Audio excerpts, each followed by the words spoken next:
Hello everyone. In this episode, we're going to go over some big questions that we still need some answers to. And we only have one episode left, so there's probably going to be a few things that we still won't fully understand, which really sucks because, as of right now, this is only a limited series.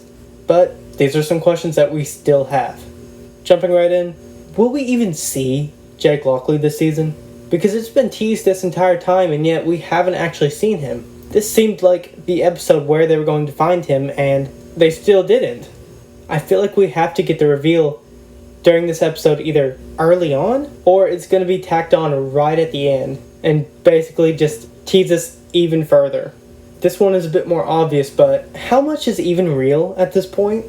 I'm sure we are going to be left wondering somewhat, like where the movie Inception left off. I'm sure there's going to be something that's going to leave us actually wondering, but hopefully they give us a little bit more of an explainer to piece together what exactly is going on.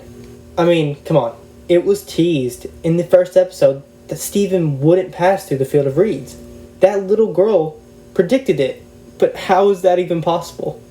She didn't just predict it, she stated it. So a lot of these things that were set up all the way back in episode 1 still just don't make sense. Now more recently set up, who is Layla gonna end up with? Will it be Mark or Steven?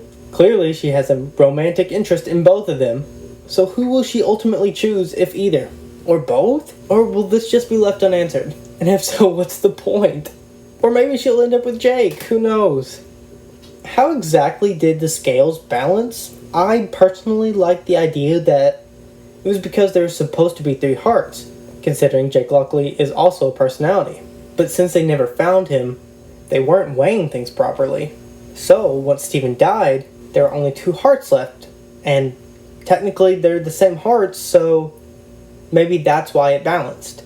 Because all that was left was just Mark and Jake. So it only needed 2 hearts and not the full 3.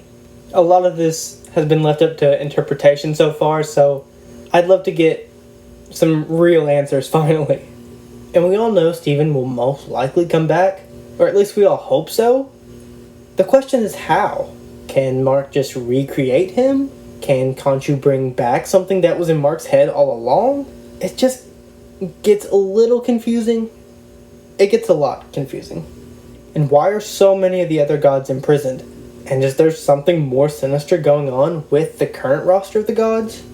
We can see a few empty seats during their big trial, as well as many others just up on display like Khonshu now. So what's really going on there?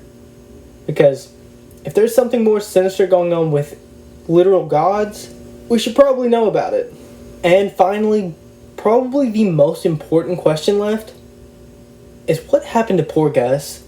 We never got an explainer on who replaced him and why.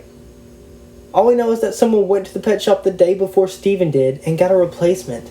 If we don't find out the answer to this question, then this series has got to have a season 2. Otherwise, it's going to be for nothing. And that's some of the biggest questions I had left over after watching episode 5. If you have any of your own, put them down below because I'd love to hear them. And that's that. See ya.